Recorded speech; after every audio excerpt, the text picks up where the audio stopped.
parte da série Deixa Queimar. Domingo passado a gente falou um pouquinho sobre paixão, coração queimando, ardendo. Hoje eu quero conversar com vocês um pouquinho sobre a consequência desse fogo, da presença de Deus na nossa vida. Porque é notório que todo mundo quer o fogo de Deus, quer o sobrenatural de Deus, quer esse coração aquecido, quer essa chama no nosso peito. Mas qual a consequência disso? Qual o impacto que isso traz para a nossa vida? Qual a diferença, qual a relevância que isso vai trazer na vida de um cristão? Sobre isso eu lembro logo que a primeira coisa é que a presença de Deus, e é o que nós vamos buscar, a presença do Senhor, a partir de amanhã. Não, Júnior, então vocês não fazem isso. Claro que a gente faz. Cada culto a gente está buscando o Senhor de maneira intensa. Só que Deus nos deu a visão desse momento, de uma semana de busca mais específica. Isso é para que, primeiramente, a primeira coisa, como igreja do Senhor, nós venhamos a entender a nossa posição no Senhor. A primeira consequência de ter contato com a glória de Deus, com a presença dEle, é entendermos quem nós somos diante dEle. Tem um cara que me chama logo a atenção, João Batista. Não sei se você já ouviu falar desse homem. Lucas capítulo 3, verso 16. Esse cara, chamado João Batista, diz o seguinte, somente esse versículo aqui. João respondeu a todos: eu os batizo com água, mas virá alguém mais poderoso do que eu, tanto que não sou digno, diga comigo, não sou nem de curvar-me e desamarrar as correias das suas sandálias. Ele os batizará com o Espírito Santo e com fogo. Primeira coisa que a gente tem que entender aqui é que esse homem, ao entrar em contato com a possibilidade da chegada de Jesus, que é a presença de Jesus, e é por isso que nós nos reunimos como igreja, para que nós venhamos a ter contato com a presença de Cristo, e a primeira coisa que cai, a ficha que cai nele é: olha, eu não sou digno. Diante da grandeza desse Deus, diante do poder dele, diante da sua majestade, eu não sou digno. Quem sou eu diante dele? Eu não sou digno nem de desamarrar as correias das havaianas dele. Provavelmente ele imaginava que Jesus usava uma havaianazinha daquelas que tinham um cordãozinho para amarrar. Olha, nem isso aí eu sou digno de fazer isso. Isso vai contra uma cultura popular que a gente vê, infelizmente, muitos cristãos vivendo. Parece que quanto mais ungido, mais perto do Senhor, mais próximo de Deus, mais parecido com Deus, mais a pessoa parece que fica intocável. Você certamente conhece pessoas assim, líderes religiosos, ou aquela irmãzinha do coque, ou aquela pessoa que tem aquela revelação, aquela profecia, que parece que pisam no chão porque é o jeito, porque Deus ainda não deu o dom para ele flutuar, porque senão ele flutuaria. Intocáveis. Falam diferente, se vestem diferente, usam expressões diferentes, enquanto que a presença de Deus, meu amado, o que eu tenho convidado a você a viver buscando a presença de Deus, é porque nós venhamos a nos humilhar, e entender que Ele é tudo e que nós não somos nada. O interessante na vida desse cara aqui, de João Batista, é que ele se vestia da maneira mais horrível para a época. Uma roupa feia, com cinto na cintura, e ele vivia no deserto, longe de aplausos, longe de elogios, longe de fotos, que na época não tinha, mas a gente tenta atualizar para hoje, de Instagram, de stories. Ele não procurava o reconhecimento humano, mas ele entendia o papel dele em Cristo Jesus diante da glória de Deus. Muitas pessoas se dizem ungidas e cheias do Senhor e acabam por centralizar o poder nelas. Só a oração dela serve. Só ela tem a revelação. E aí recebem visitas e mais visitas, porque ele é o detentor da fala do Senhor, do poder de Deus na vida dele. E acabam aceitando esse tipo de coisa. Meu amado, eu tenho muito cuidado com isso. A nossa igreja tem uma cultura de ver o pastor dela como mais um. Graças a Deus, Deus foi muito bom comigo, né? Eu tenho 37 anos, com um rostinho de 18, né? Querendo me gabar, mas com um rostinho bem novo.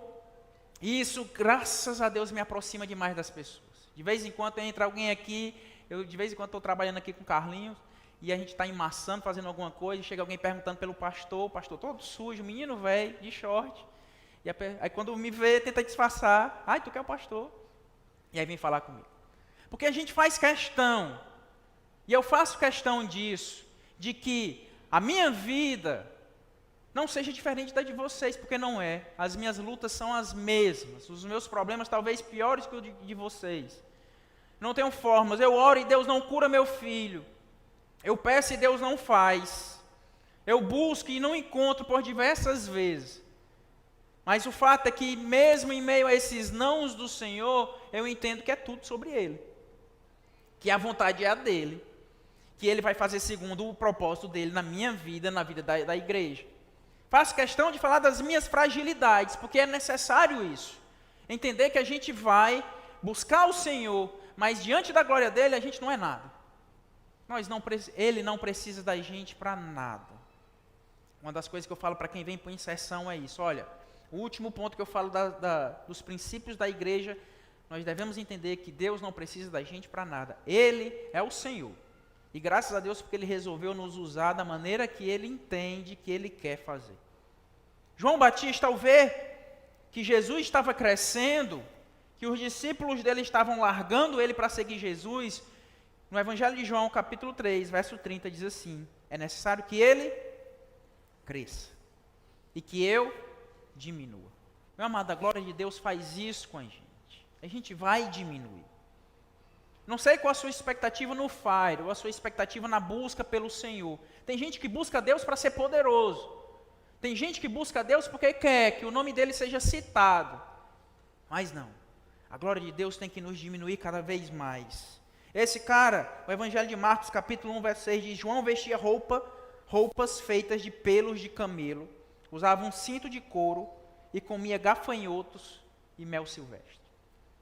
Não tem nada de luxo na vida dele. Além disso, ele vivia no deserto isolado.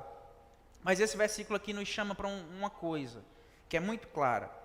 João Batista, Jesus ao se referir a ele diz: olha, não teve um homem nascido de mulher maior do que esse cara, do que João Batista. Então o que é que tem nesse cara? Primeira coisa a gente já entendeu. Ele não queria glória. Ele estava ali disponível que Deus fizesse a partir dele o que fosse necessário, mas ele não queria glória, ao contrário, ele reconhecia o papel dele diante de Jesus. E esse homem se alimentava de uma dieta bem restrita. Gafanhoto, imagina. Quer ser como João Batista, amém? Amém, igreja? Não quer dizer que você vai comer um gafanhoto, você pode atualizar para os nossos dias. Aquela formiga, né, que o pessoal torra ela, é a tanajura, é? A farofinha dela. Mas imagina viver isso pelo resto da sua vida. Mel e tanajura. Desafio. Mas o fato é que trazendo isso para a nossa vida, João Batista ele vivia num jejum constante. Ele entendia o papel dele no Senhor. Ele entendia que toda a glória é de Deus. E ele vivia: olha, eu não vou comer do que todo mundo come. Eu não vou viver da forma que todo mundo vive. Porque eu quero viver coisas que ninguém nunca antes viveu. Então eu vou fazer coisas que ninguém nunca antes fez. Eu vou me alimentar diferente. A minha vida vai ser um constante jejum. E meu amado, eu quero ministrar na sua vida também o papel do jejum na nossa vida. Porque você sabe, a igreja já está desafiada a partir de amanhã a começar um jejum. Mas o jejum ele favorece a nossa posição real. Primeiro, porque é uma forma de adorar a Deus. Quando eu não me alimento, eu estou dizendo: Deus, o Senhor é tudo em mim. O que é uma picanha na frente do Senhor? Por mais que ao falar sobre isso me dá água na boca, mas o que é a picanha na frente da tua presença? O que é uma feijoada? Hoje me ofereceram uma feijoada, meu Deus, eu me segurei para não dar um sim lá no WhatsApp. Nunca tem essa proposta da feijoada. E apareceu a proposta da feijoada. Mas o que é isso na frente da vontade de Deus? É uma maneira de adorar a Deus. Mas entenda também que é um sacrifício. Se você ler a sua Bíblia por inteiro, você vai ver que o Antigo Testamento inteiro, até que Jesus chegasse e fosse o sacrifício final, as pessoas, os homens, os sacerdotes adoravam a Deus através de sacrifícios. Queimavam um animal, sacrificavam um animal. Não poderia ser qualquer um, teria que ser perfeito. E aquilo ali, aquele sacrifício, subia como um aroma agradável a Deus. como holocausto ao Senhor, queimava por completo. Então o jejum te lembra quem realmente você é. Quando você está jejuando, abrindo mão da sua vontade, do básico, que é alimentar-se, está caindo a ficha que você não é nada e que Deus é tudo em você, que você vive sem alimento, sem porção gostosa, sem aquela bananada que você está acostumado a tomar à tarde, com um pacote de creme crack, fica o resto do dia com a barriga estufada, mas você lembra que eu consigo viver sem isso, mas eu não consigo viver sem o meu Jesus. O que acontece, e o que me preocupa às vezes, que cristãos, essa semana eu coloquei no meu Instagram uma perguntinha simples, quem aqui já fez jejum de pelo menos 24 horas ao Senhor? Me surpreendeu. Porque boa parte do meu público, a galera que me segue, é cristão. Pelo menos quem respondeu lá eram cristãos. E somente 17% das pessoas que responderam passaram um dia, 24 horas jejuando ao Senhor. Gente com 10, 15, 20 anos, 30 anos de caminhada cristã que nunca passou um dia jejuando ao Senhor. Nos chama atenção, porque é para ser uma prática, uma disciplina cristã. Nós somos convidados a jejuar, orar, ler a Bíblia, viver a igreja, e às vezes a gente descarta isso. O jejum vai te lembrar quem realmente você é. Mateus capítulo 6, Jesus critica um grupo de religiosos que usavam do jejum para se exaltar. O verso 16 diz assim, quando jejuarem não mostrem uma aparência triste, como os hipócritas, pois eles mudam a aparência do rosto, a fim de que os homens vejam. A fim de quê? Ou seja, o jejum que eles faziam era para serem vistos pelas pessoas. Mas você lembra o que é que eu estou dizendo? Nossa prática cristã, a glória de Deus vai fazer com que a gente desapareça. Então qual o sentido que tem eu fazer algo, cantar um louvor aqui, e eu eu tenho que abrir meus braços mais, porque a filmagem eu vi, que pega melhor dessa forma, e a igreja vai me ver, eu programo minha roupa, faço algo do tipo para eu ser visto.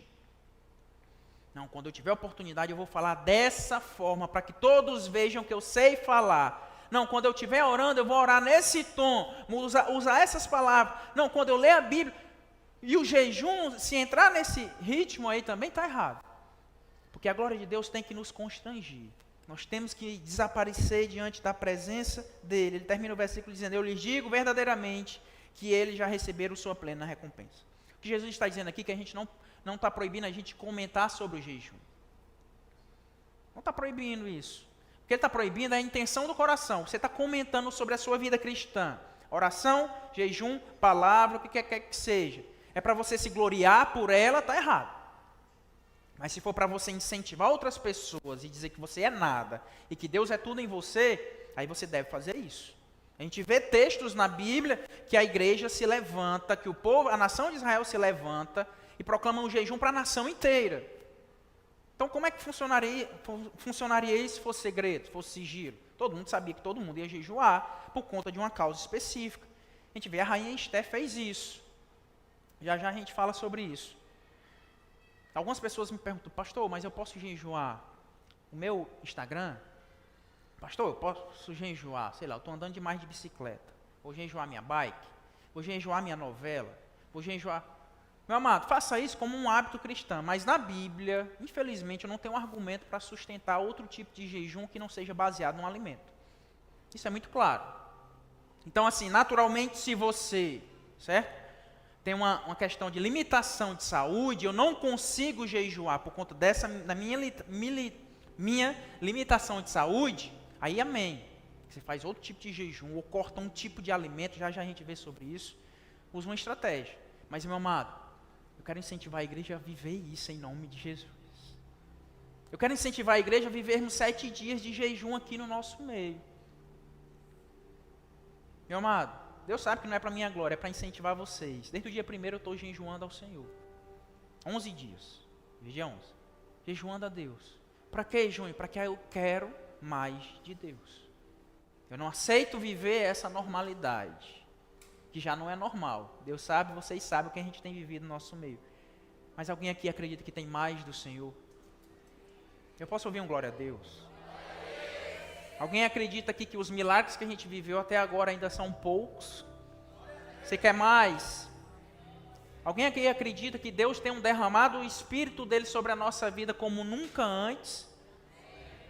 Para viver isso, igreja do Senhor, talvez você tenha que fazer coisas que você nunca fez. Para você viver coisas sobrenaturais, eu estou te dizendo, igreja do Senhor, vamos comigo, vamos proclamar esse jejum, vamos viver isso. Porque eu tenho certeza que Deus pode passar esses 7 dias sem a gente ver nada. Mas certamente, amado, o nosso espiritual, que é intocável, que é intangível, será moldado e moldado para a glória de Deus. Na Bíblia a gente vê alguns elementos, estão respondendo, Júnior, posso jejuar outra coisa? Se tiver uma limitação de saúde, faça. Mas se não, amado, sofra na sua carne. Passe fome em nome de Jesus. Porque é para a glória do Senhor. O padrão bíblico é esse. Não se alimentar. E aí tem alguns tipos de jejum. Não é de qualquer forma. O primeiro tipo, a gente vê um tipo que de Daniel fez. Ele não se alimentava de um tipo específico de alimento. E nesse jejum eu acredito que dá para a pessoa passar mais tempo. Daniel passou 21 dias nesse jejum. Daniel capítulo 10, naquela ocasião eu, Daniel, passei 3 semanas chorando. Não comi nada. Quem me ajuda? Quem me ajuda? Saboroso, certo? Nada saboroso. Nada com muito sabor. Provavelmente verdura, coisa chata. Legumes. Coisa... Pizza. Daniel, quero não, pizza não. Hoje não vou entrar na cota da pizza. Carne. Nada disso. Nada saboroso. Carne e vinho nem provei. E não usei nenhuma fragrância perfumada até se passarem as 3 semanas. Ou seja, eu tenho uma limitação de saúde, eu não posso cortar totalmente, sei lá, eu estou dando de mamar, amamentando meu filho, coisa do tipo. Então faça, talvez para você vá funcionar esse tipo de jejum durante esses 7 dias. Mas faça, em nome de Jesus. Mas faça. Depois desses 21 dias, Daniel teve uma visão. Na sua casa você vai ler os próximos capítulos aí, o que é que ele vive. Meu amado, o sacrifício precede a glória. Entenda isso. Não é que você vai barganhar com o Senhor. Deus, eu estou jejuando, agora faz. Não, Ele é Deus. Ele vai fazer se Ele quiser. Da forma dele. Mas geralmente, eu gosto dessa palavra, geralmente, existe um padrão que a gente vê o Senhor se comportar e fazer e responder as nossas ações. Geralmente o jejum, o sacrifício precede a glória. Depois no 22º dia, Daniel teve justamente essa visão sobrenatural do Senhor. Segundo tipo que a gente vê, é um jejum que corta totalmente o alimento. A pessoa não se alimenta, mas ela ingere líquidos. Ela bebe água. Provavelmente, a gente não sabe, a Bíblia não descreve. Mas foi o jejum que Jesus fez durante 40 dias.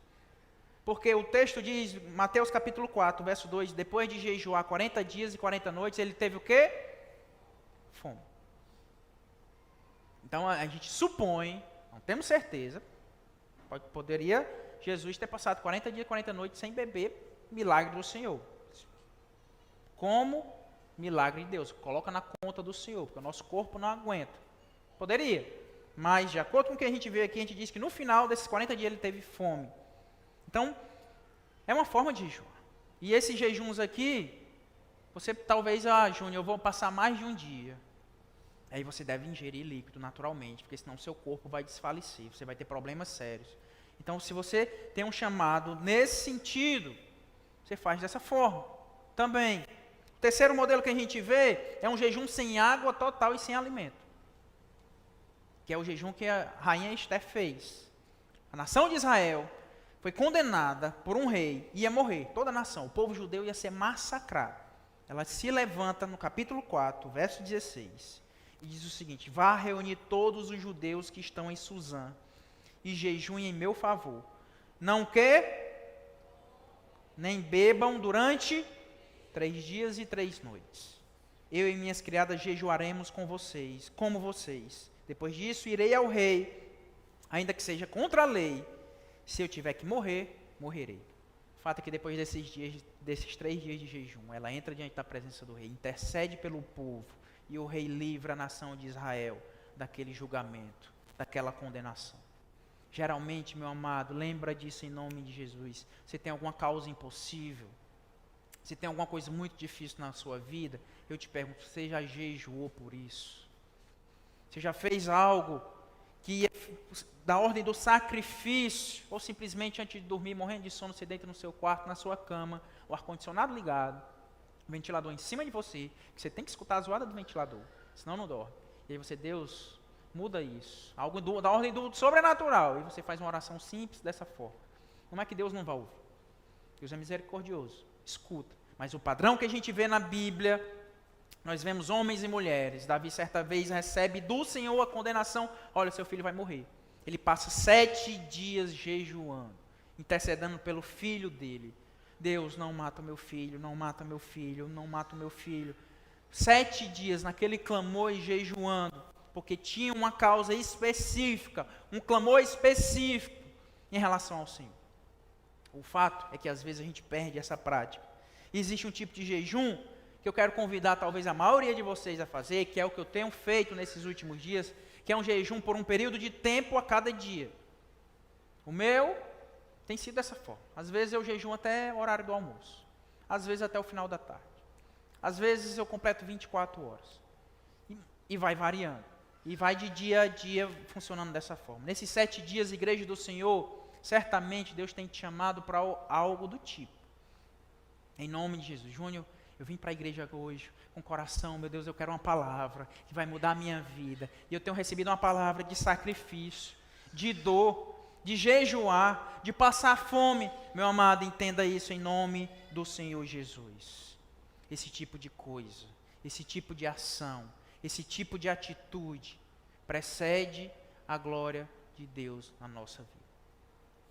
Esses 11 dias que eu tenho jejuado, eu tenho sentido e visto coisas que eu não vivia há muito tempo na minha vida.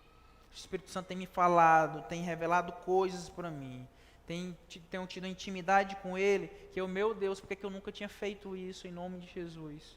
Quero fazer isso pelo menos, 1, 2 vezes no mês, passar longos períodos dessa forma, porque parece que abrem janelas, arreganham-se portas na nossa alma, no nosso espírito, para que Deus comece a falar na nossa vida.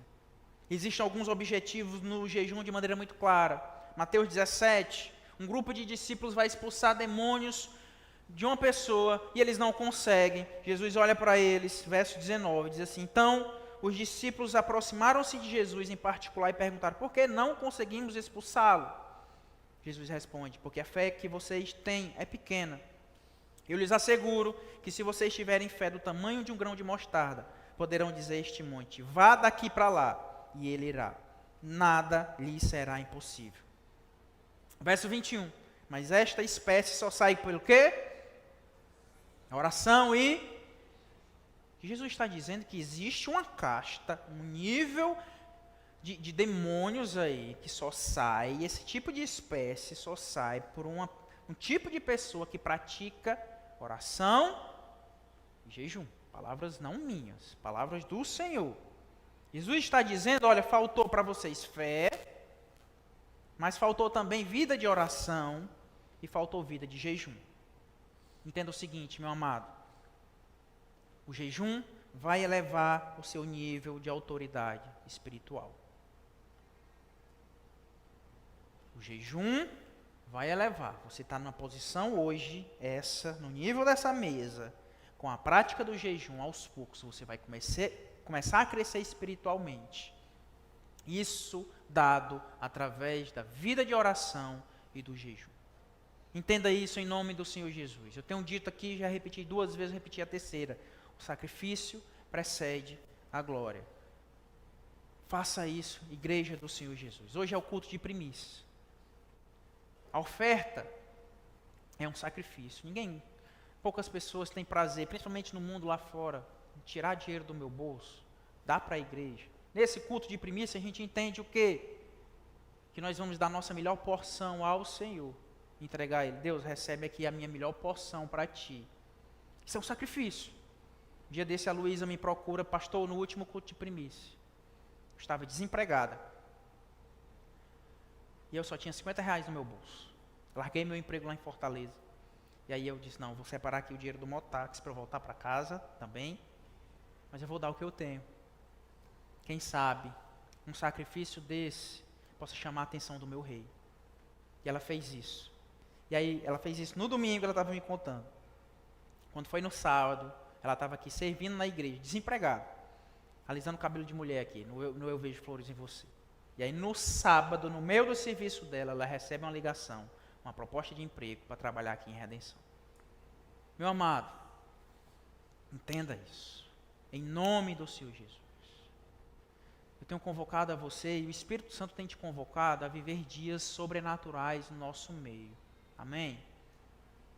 Faça algo para que isso venha, para que isso aconteça em nome de Jesus. Às vezes a gente é preguiçoso demais.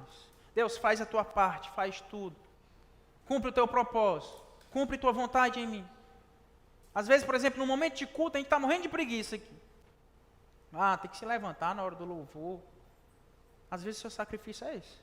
Estou morto, cansado, as pernas papocando. Passei o dia na feira, rodando para um lado e para o outro. Mas eu venho para a igreja. E eu vou ficar de pé. Porque o meu rei merece. Porque o meu corpo é para a glória de Deus. Eu não estou dizendo que isso vai comprar a bondade de Deus para a sua vida. Mas certamente vai chamar a atenção do Senhor. É um padrão que a gente vê na Bíblia. Mas nunca pense que essa glória vai vir no nosso meio devido à grandiosidade do Senhor. Nunca pense nisso. Porque nós jejuamos e porque nós somos bons, porque a gente sofreu, a glória de Deus veio. Nunca vai ser dessa forma. Sempre vai ser pela graça de Deus. Se Deus fizer alguma coisa na sua vida, no nosso meio, será pela graça dele. Porque eu não mereço. Porque você não merece. Eu quero te dizer nessa noite e desafiar agora é que você seja o pequeno o suficiente para Deus te usar. Em nome do Senhor Jesus, igreja do Senhor Jesus, assim como João Batista, eu quero desaparecer. Eu não quero ser mais encontrado. Eu quero abrir mão das minhas vontades. Eu tenho que perder uma parte do meu salário, porque o meu trabalho, o meu emprego não glorifica a Deus. Que assim seja, que assim aconteça. Se o meu desaparecer é esse, que a glória de Deus, a glória dele vir, que assim aconteça. Se eu tenho que passar 7 dias me privando de algum alimento, ou uma parte do meu dia, me privando de alimentação para que a glória dele venha, que assim seja. Mas que nós venhamos a desaparecer o suficiente para que ele possa nos usar. Igreja do Senhor Jesus, a partir de amanhã nós vamos viver dias sobrenaturais no nosso meio. Eu não sei para quantos. Eu não sei se você vai estar nesse meio. Eu não sei se você vai caminhar junto. Mas a minha expectativa é essa. Entenda que o Fire não é uma programação da igreja. Que eu vou ver aqui, eu venho na segunda, quarta, sexta. Eu vou ver aqui. O Fire é um momento como um todo.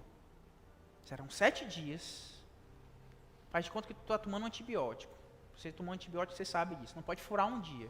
Se você parar antes do tempo, não vai servir. Tem que tomar de novo. Se você pula dias, não vai servir. Tem que fazer de novo. É isso.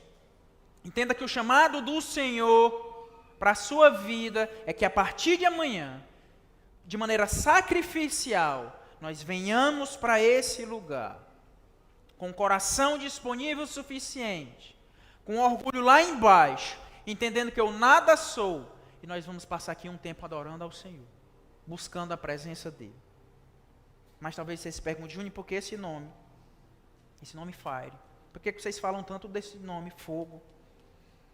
É um nome até bonitinho, mas o que quer dizer isso?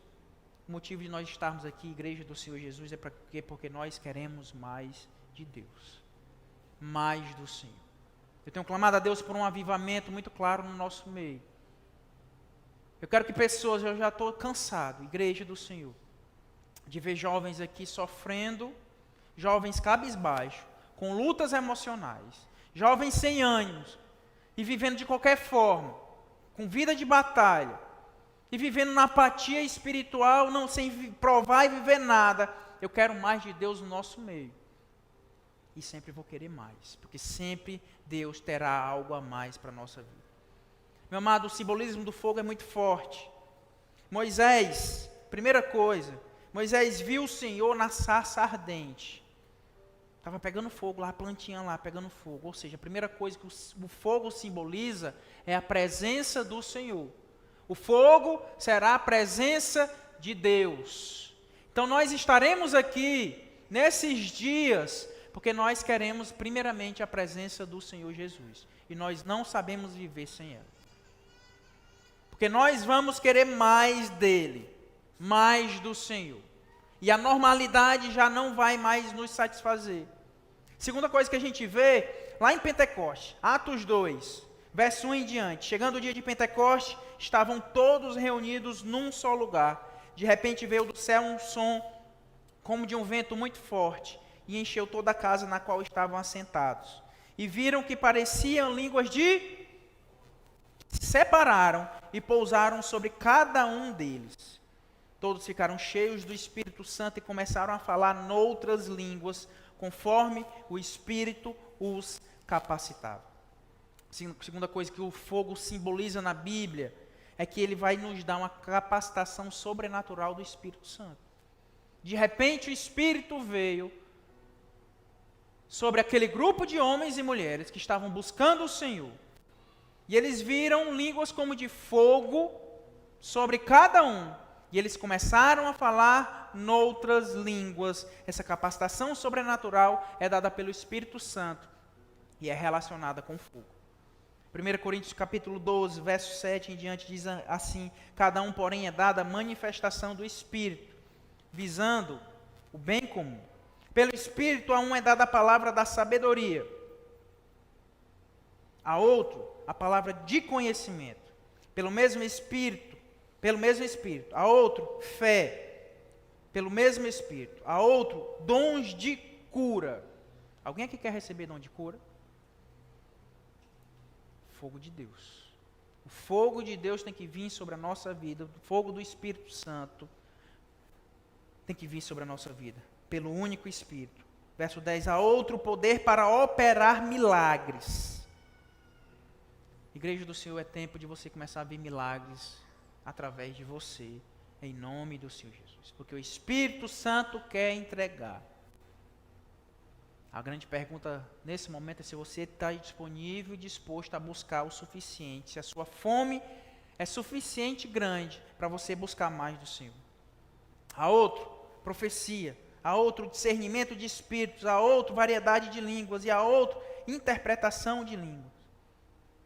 Tudo isso dado pelo Espírito Santo, segundo a vontade dEle, segundo o propósito dEle.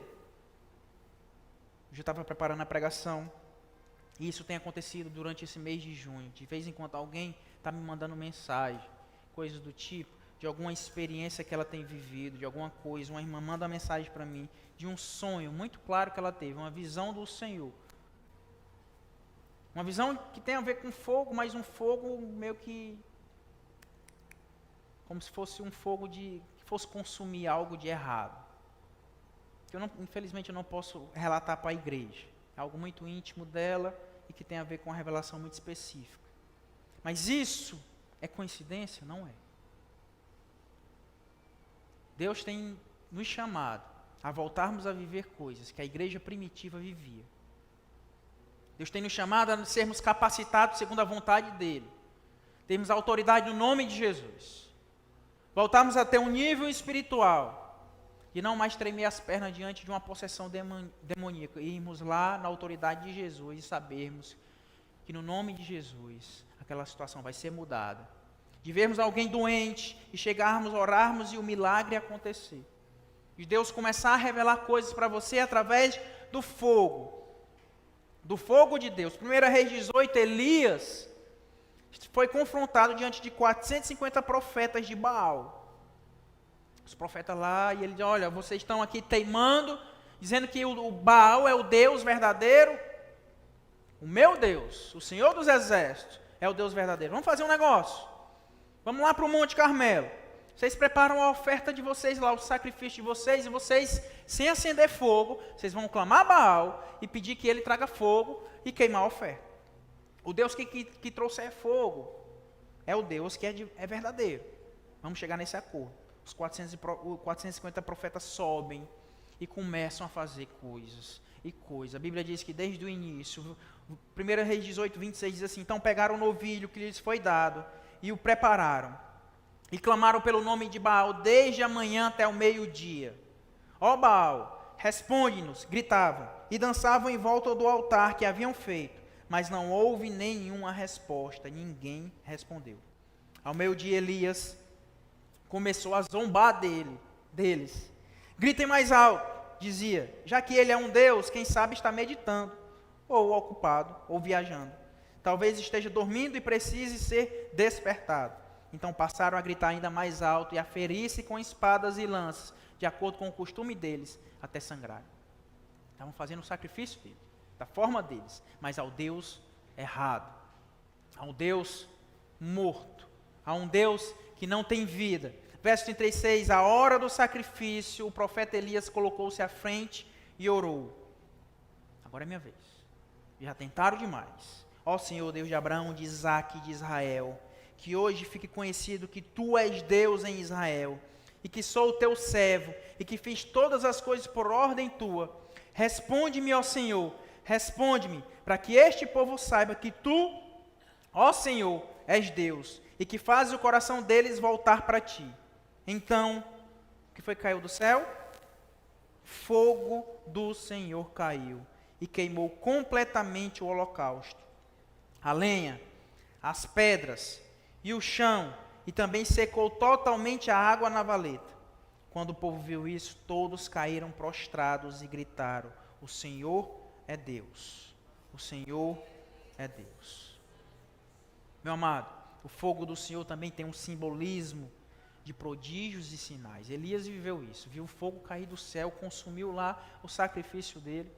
Depois disso, na sua casa, você vai ler e você vai ver que no final dessa história toda, Elias sai na carreira e corre mais rápido que os cavalos lá do rei. Vai na frente dos cavalos, correndo por cerca de 30 a 35 quilômetros, cheio do Espírito Santo.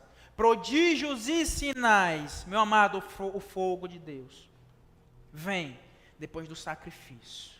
A glória de Deus vem depois do sacrifício. Se você viver a sua vida na normalidade, de qualquer forma, vivendo de qualquer maneira, você não vai provar da glória de Deus. Se os seus dias é para fazer a vontade da sua carne, Júnior, eu não consigo nem ter um namoro santo, quanto mais jejuar, abrir mão de um alimento, não vai conseguir mesmo. Porque o fogo de Deus também, a palavra de Deus diz que o nosso Deus é fogo consumidor. Esse fogo aqui relatado pelo Senhor é um fogo que santifica, que tira impurezas de nós, que vai santificar a igreja em nome do Senhor Jesus. Então o fogo de Deus também vem para nos limpar, sermos refinados como ouro, tirar toda a impureza da nossa vida. Talvez você tenha pedido, Deus, eu quero o teu fogo, mas entenda, você vai ter que abrir mão de algumas coisas, você vai ter que passar pelo sacrifício. Durante todo o Antigo Testamento, o sacrifício, ele preparava o altar, colocava a lenha, colocava o animal lá, e aí somente após isso o fogo vinha. Em Atos 2, a igreja estava reunida, pedindo ao Senhor, esperando o Espírito Santo da promessa. O Espírito Santo, Jesus ao subir disse, olha, o Espírito Santo vem, aguardem, ele vem. A igreja estava reunida. No verso 1 diz, chegando o dia de Pentecostes, estavam todos reunidos num só lugar. Igreja do Senhor Jesus, em nome do Senhor Jesus, amanhã nós estaremos aqui num só lugar, com o mesmo propósito, passando por sacrifícios individuais. Eu conclamo você, e o Espírito Santo tem te conclamado, a fazer algo a mais, para viver algo mais do Senhor na sua vida. Uma promessa de Jesus, ele diz, olha, sereis minhas testemunhas.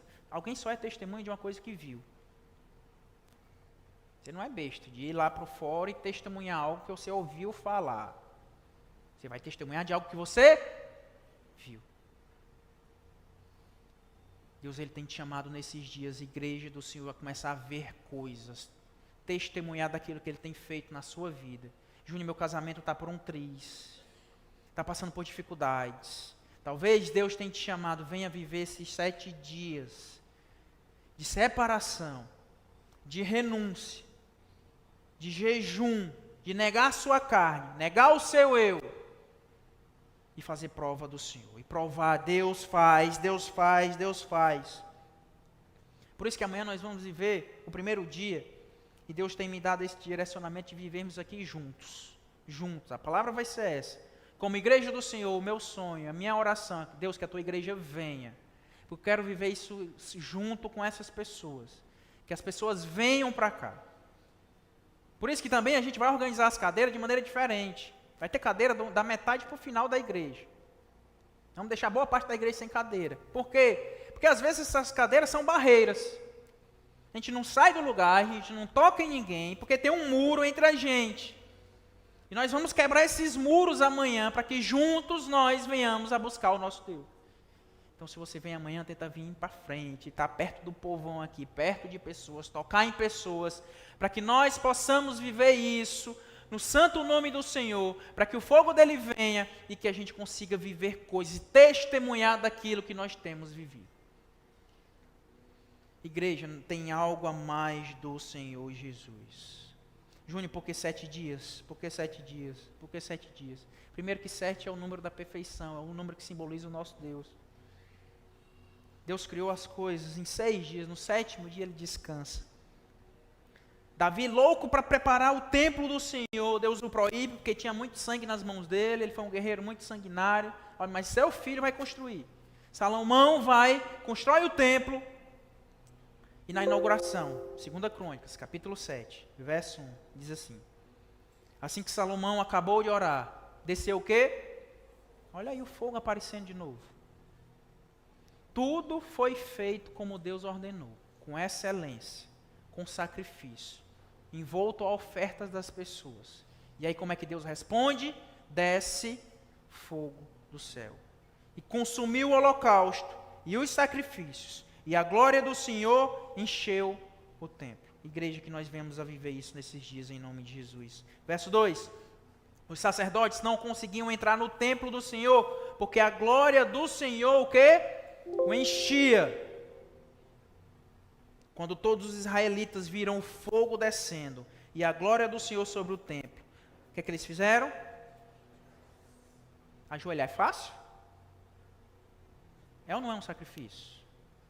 Dói ou não dói? Quebra ou não quebra o nosso orgulho?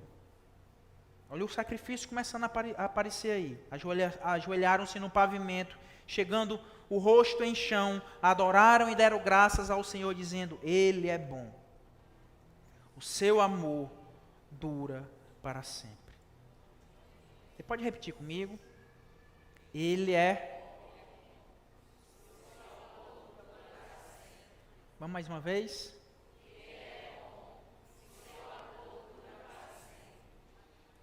Então o rei... Amém? Se for para o Senhor, vamos bater mesmo. Glória a Deus. Verso 4. Então o rei e todo Israel ofereceram o quê? Sacrifícios ao Senhor. Adoração, sacrifício, movimento, algo que custa, algo que quer mudar, quer viver algo do Senhor, quer ver a glória do Senhor. Quem sabe Deus tem te chamado para algo nesse sentido. Os sacerdotes tomaram seus lugares, bem como os levitas, com instrumentos musicais do Senhor, feitos pelo rei Davi, para louvar o Senhor cantando: o seu amor dura para sempre. No outro lado, de frente para os levitas, os sacerdotes tocavam suas cornetas. Todo o povo estava como? Igreja, eu vou começar a ser um pouquinho mais... Você já prestou atenção na introdução? Quem chega cedo na igreja vê. Tem 5 minutinhos antes de começar o culto, tem um vídeo. E nesse vídeo tem uma das últimas frases, convites, é: fique de pé. Não tem assim, vamos ficar de pé, interrogação. Eu acho que tem momentos, tem coisas da igreja que a gente tem que conduzir de maneira séria. Eu não estou nem aí, se vão ficar de pé, se o Júnior entrar ou não aqui na igreja, não estou nem aí, pouco me importa. Porque é o Júnior. Porque é uma pessoa. Mas o Senhor...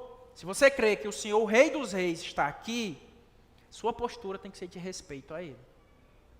Sua postura tem que exemplificar e demonstrar que aquele ali, quem está naquele ambiente, é superior a você. Eu ficava de pé para a Dona Maria Helena. A bichinha entrava na sala, todo mundo da sala ficava de pé, em respeito a ela. O que o texto está dizendo aqui, todo o povo estava de pé. Ah, mas eu estou cansado. Passei o dia fazendo isso, aquilo. todo o povo estava de pé. E antes disso aqui, eles estavam ajoelhados. Meu amado, seu corpo tem que ser usado para a glória de Deus. Você tem que expressar-se, sua mão, seu corpo, ficar de pé, pular, correr, o que quer que seja, botar o rosto no chão, em terra, expressar o seu corpo. Você já usou ele para fazer tanta besteira, você sabe? Tanto forró você dançou aí no meio do mundo. Tanta coisa que não agradava ao Senhor. E agora para Deus a gente fica morrendo de preguiça, triste, tímido. Assim, será que o irmão vai ver? Será que eu estou levantando a mão alto demais? Na mão nem passou da cabeça ainda. Postura de adoração a Deus. E aí o verso 8 tem a resposta para você. Junho, porque 7 dias.